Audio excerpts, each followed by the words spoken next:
eternal, yet ever new. His advent and His proximity, His mystical leelas and His songs, every mischief and miracle, a message memorable.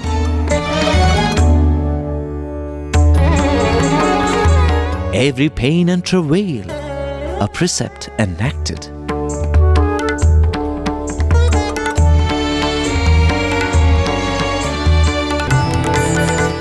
As the bud blossomed to reveal 1,000 petals, it can only be said that the fragrance of the first few years was unique.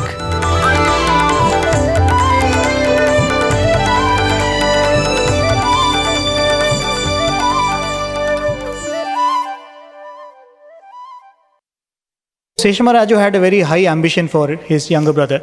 He said, "You should become a high clerk in the government office." Imagine if that had happened, what would have happened to all of us? Finally, he comes and he says, best is to take this boy, put him in the school again. I'm taking him back to Uravakonda. And this happened, as we said, in May 23rd and the following days. So he said it was June, July, the time of the year when the academic year begins. So he says, I'm taking him back. I'm going to put him in the Uravakonda school. He will be normal after that. So Swami is taken back, enrolled in Uravakonda school, and things are in an uneasy peace. Swami is fine, but Swami is continuing his bhajans. But this time, he starts something called the Thursday bhajans. On Thursdays, there are worship. During this period, when Swami is in Uravakonda, he becomes friends with two students in the school, especially one. A little boy, might not be Swami's class, around the same age, by name Narsimhadas, and his sister Subaratnamma. And this Narsimhadas and Subaratnamma are the children of Anjaneyulu and Bhagyalakshmi, the excise inspector who is living in Uravakonda. Little more than a couple of months back, we realized that Narsimhadas Garu is still alive. The Telugu team and Radio Sai went and interviewed him. A very beautiful recollection. In that he says that how so easily he became one of the members in that Anjaneyulu household. The mother and father grew very fond of Sathyam, quite understandably. And the other interesting thing about Anjaneyulu was he was already a devotee of Shirdi Baba. He was already worshipping Shirdi Baba. He had a picture of Shirdi Baba. So Swami would come and Swami also would join him in the worship of Shirdi Baba. Swami used to sit and do bhajans. He used to lead the bhajans. And slowly that Thursday bhajans started being a regular feature in Anjaneyulu's house. Swami would come in the morning. After he leaves his house, Seshamaraju's house, he would come straight to Anjaneyulu's house. Sometimes have breakfast at their house when requested by Anjaneyulu and his wife. After that, Swami would go along with Subaratnamma and Narsimhadas to school. So for those few months that Swami lived in Uravakonda, every day these two little children, Narsimhadas and Subaratnamma, would walk with Swami to school. After classes, meet Swami again and walk back to their house. Swami would spend some time in their house.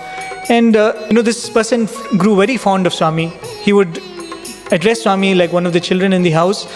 And Swami too would call them, Amma Nana, like how he would call his mother and father. So many times when he was an excise inspector, he would go on government duty and he would ask the children, what do you want? So each one would say, we would like to have some toffees, some chocolates, some clothes and some toys. So one day he asked Swami, he said, Sathyam, what can I get for you?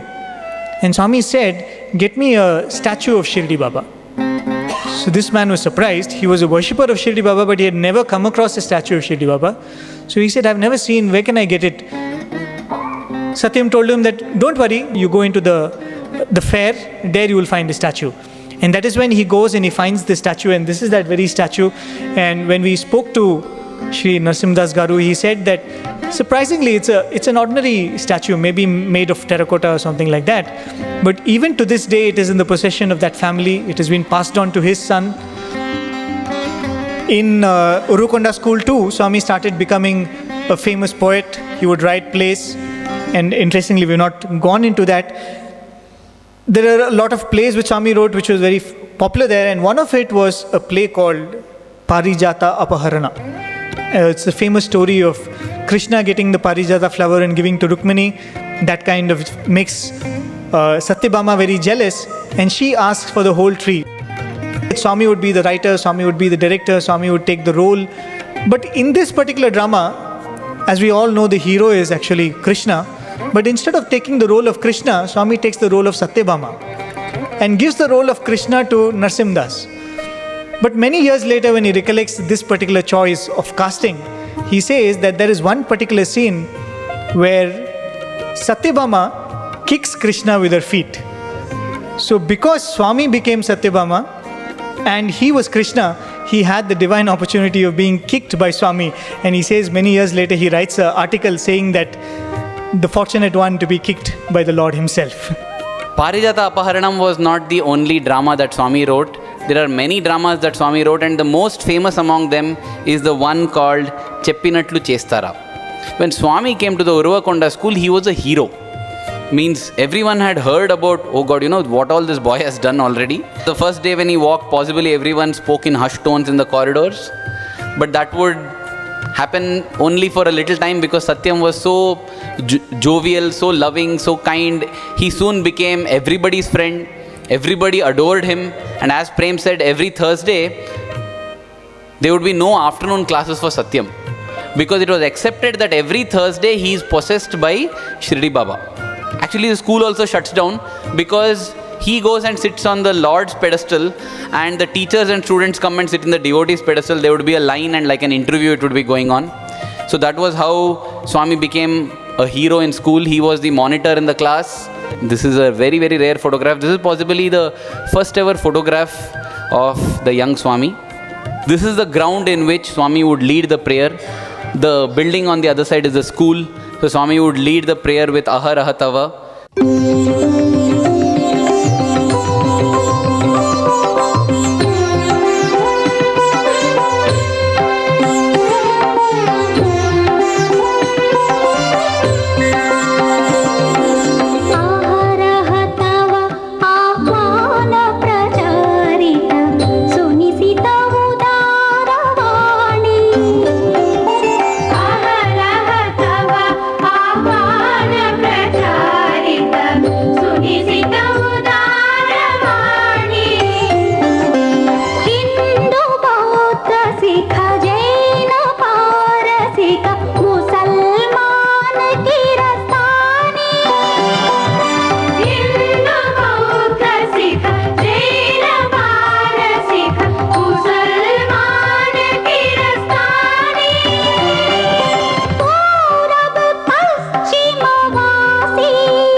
That prayer is still there in what was Swami's classroom. Swami's classroom has been converted into a little mini shrine there, and today it is the staff room. They don't hold any classes there. On the other side of the staff room is all the books. One devotee who has got this altar and all made because he wants that place to be preserved. And yes, as I was saying about the drama, Cheppinatlu Chestara, I don't think we need to go into it. It's a very famous play where Swami said that one needs to inculcate unity in thought, word and deed. You say something but do another thing, no use, because manas anyat, vachas anyat, karman anyat, duratmanam, vachas ekam, manas ekam, karmanyekam, mahatmanam. The foremost property or nature of a great person, of the great one, is that he has the same thought, the same words and the same deeds. There is unity, harmony in thought, word and deed. One of his teachers there, his name is Manchiraju Tammiraju. Manchiraju Tammiraju is possibly one of the earliest devotees of Swami, because he always looked at Swami as God and he always worshipped Swami. In fact, he wrote the first ever kind of Satcharitra on Swami even as he was a boy. Swami had not yet told, I'm God, and yet this teacher fully dedicated. He started writing Shatakams on Swami, he started writing Swami's story. So there were teachers who started naming children after Sathyam. It started off that time itself. And one of the earliest episodes that took place in this time is very similar to what happened in Shirdi Baba's life. A Muslim horse cart owner has lost his mare, and he comes and asks Swami, and Swami tells that your mare is there beyond the hills over here, points out the exact location. And this started becoming a common practice. When people would lose things, they would come and ask Swami, and Swami would say that it is here and it's been taken by this person, or you've misplaced it in this such and such a place. So one particular teacher in the Uravakonda school, he came to Swami and he said, Sathyam, I've lost a very, very expensive pen. And very casually, little Sathyam, he says, the pen has been taken away by your servant. And this teacher absolutely does not accept this. He says that, this person has been in my service for so many decades. He's a very trusted servant of mine. It cannot be possible that he could steal something from me. Because if it is not true, and he will be in a very uncomfortable situation. So he expresses this to Sathyam, and Sathyam gives a solution. Many years later, when Swami would talk to students, Swami would say, no, Bhakti Yoga, Karma Yoga, Jnana Yoga and all those other things are fine. There's one special yoga which you have to learn. And Swami would say, Adera, Knack Yoga. You should speak obligingly. You may not always be able to oblige, but you should speak obligingly. So Swami would say that Knack Yoga, all of you have to learn. And that is what Swami taught here in this particular thing. Because Swami suggested to this teacher, he said, all right, don't ask this man directly, but you write a letter as I am telling you. So Swami dictated a letter in which this person is actually writing as though the servant is sending a letter to his son who is studying in Anantapur. So the letter reads that hope you're fine, hope you're studying well and all that. And there it is written, are you keeping the gift I gave you carefully? Please be very careful, it's a very expensive gift. Okay, these lines are written, and this letter is posted to this servant's son who is studying in Anantapur. Now this boy, he receives the letter, he knows that his father is illiterate. Father does not write letters. He always dictates to somebody who writes it and gives it to him, and it's posted. So after 3-4 days, promptly a reply comes, yes father, I'm using the pen which you gave very carefully. I understand it's a very good pen. I'm taking good care of it. So this was how Swami not only helped him find the pen, but also taught him that sometimes that knack yoga, how do you use it? Though most of the teachers loved Swami, there was one teacher, his name was H.S. Venkatramana. He had been recognized, he had won the President's Award for the best science teacher. And so naturally he prided himself with science, which people foolishly think is against spirituality. If you are a man of science, how can you believe in God? One Thursday he joined this queue and he came to Swami and he said, prove to me that you are God. Swami said, what do you want me to do? He had a cocoa nut. In chocolate you put cocoa nut, and he said, I will break this nut, you tell me how many pieces it will break into. Swami said it will break into 5 pieces. He broke it, it broke into 5. And he said, lucky fellow, and he walked off. And after some time, it so happened that this same Venkatramana became very, very sick. He had severe stomachache, high fever, and nothing seemed to be working. That is when his wife told him, Swami often says women have far greater devotion than men. Once in Trai he was narrating the same, speaking about a lady who is putting rangoli outside, said, I've not spoken to her from years. I need not speak to her also, yet she will come. But you people, I don't know, if I don't speak, you leave me and go off. So I have to speak to you. While it is an honor and privilege that we get to depend physically on Swami, it is a greater honor and a greater privilege if we can lead our lives in such a manner that Swami depends on us. So it was the case there also. The wife said, you go, that is God. And she came to Swami. She joined the queue one Thursday. And when she came, even before she could speak, Swami said, I know why you have come. He materialized Vibhuti and said, you give this to your husband. He'll be fine. He was fine and then became a staunch devotee of Swami. We spoke about Abdul Khader. Abdul Khader was that student leader who had actually held Swami when he got his fits and all that. This was the time when India was really getting ready to overthrow foreign rule. So he wanted to ask Swami, Swami, I want to join this movement. We will get independence, right? Swami told him, irrespective of what it is, on the 15th of August 1947, India will get Purna Swaraj. It was only after India actually got Purna Swaraj on 15th August 1947 that Abdul Qadir broke down. And you know, there are many like this. One more incident that comes to mind is a little later, we're going to the Pathamandiram days in 1950, the January of 1950. One of Swami's sisters, the younger one, she was expectant and she was about to deliver. If I remember right, it was the 14th of January. And there was some complication in the delivery. Swami was in the Pathamandiram and they were wondering what to do. There was no doctor nearby. Swami said, I will come. And they were wondering, how can you allow a man into a woman's delivery room? He puts his foot inside the room, closes both the door on his foot and says, do whatever, it will be fine. And a girl child is born. And Swami says, I will name her. And they ask for the name and Swami says, name her Samrajya Lakshmi. And they ask Swami, Swarajya Lakshmi. Because she is Lakshmi born in independent India. 1950 India was independent. Swami said, no. Samrajya Lakshmi. They verify once again and because Swami insists, they have named her Samrajya Lakshmi. India becomes a Samrajya. India becomes a republic on the 26th of January 1950. Many years later, I remember once in Trai, it seems Swami came out and Swami told the devotees around that this morning, such and such a devotee who lives in Delhi, he had a heart attack. So all those people around were very surprised. So Swami said, don't worry, I've taken over it myself.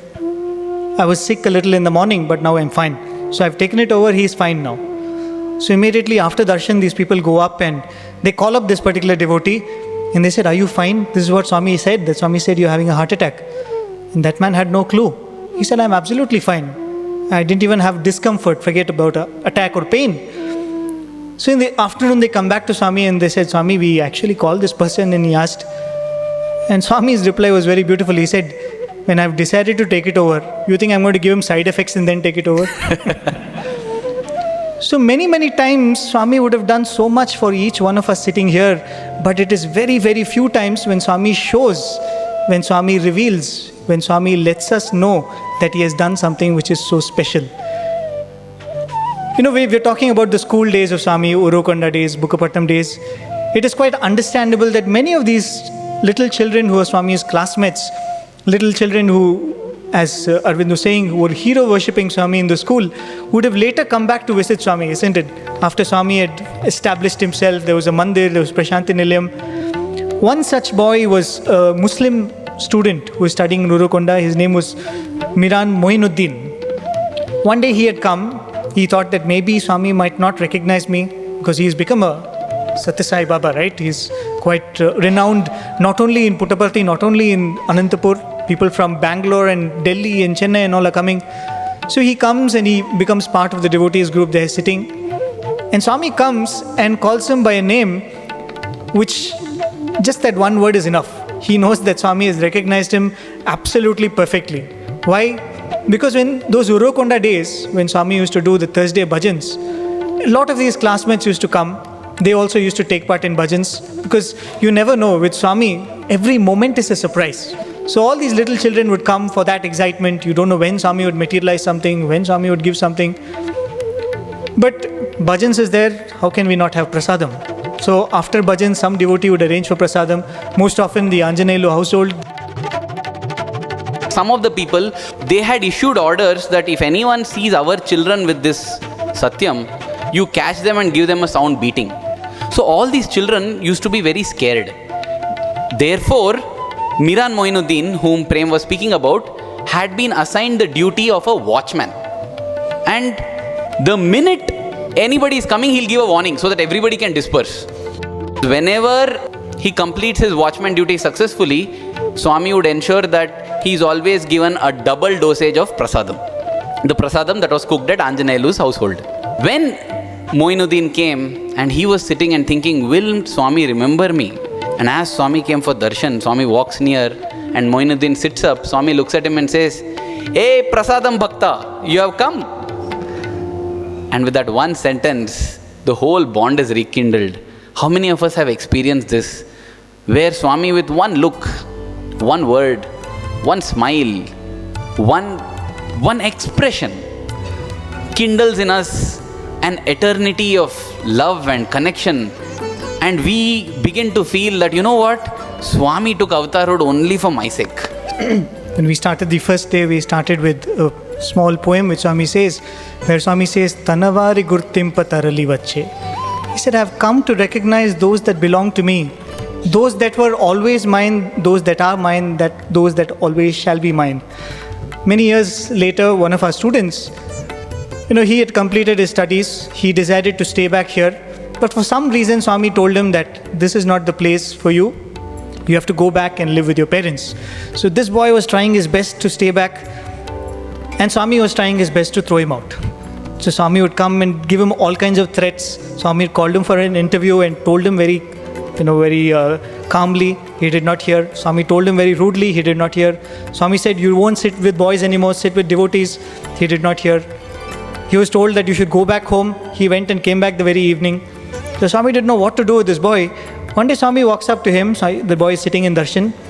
He looks at him and says, "Hey, look, today if you don't go home, this Janma Janmantara bandham which I have with you, the bandham which I have for all these births, I will snap it today if you don't go home today." And the boys around were shocked. What is Swami telling like this? This is like the greatest threat you can get from Swami. Now this boy starts laughing. This boy is laughing at Swami's face, and Swami got infuriated. He said, "I'm telling you something which a devotee would dread to hear, and you're laughing at me." And this boy said, "Swami, at least in this context, you accepted that we have some Janma Janmantara bandham." So many of us go without knowing that. And Swami was so happy with this answer of his. Swami called him for an interview. This is what, when we say that, with these little children who came, Swami recognized them. Swami recognized many of his classmates and class teachers who came later.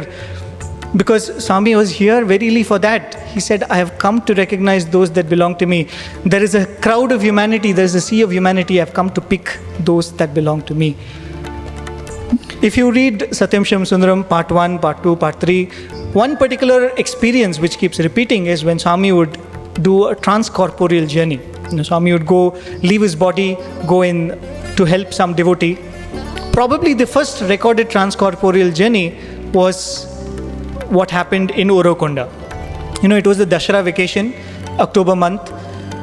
Sushilama Garu, the sister-in-law of Swami, she had taken her 2 children and gone back to Kamalapuram, which was her mother's place, for the vacation. One fine day, Sathyam and his brother Seshama Raju were sitting and having their lunch. It was around 11 o'clock in the morning. They get a telegram saying that, "Baby very serious, come immediately with Sathyam." This was a telegram from his wife. Swami is just eating his food. Swami actually falls into a faint. And then after a few minutes, Swami comes back and Swami says, "Let us start, but by the time we reach there, the child will be all right." And they take up the journey. They go to Kamalapuram. When they go to Kamalapuram, as Swami said, the child is absolutely fine. Playing, in fact. Playing in front of the door when they reach, actually. So when they ask Sushilama Garu, "What happened? You said the child is serious, but now the child seems to be normal." And then she says that around 11 o'clock, after we sent you that telegram, one particular sadhu came. We asked him, "Where are you coming from?" Apparently, he must have come from that train which goes from Bombay to Chennai, because that is the only train which goes through Kamalapuram that time. And he said, "I'm coming from Shirdi." He was a sadhu. And he gave vibhuti or udi, whatever it was. After administering it, he's fine.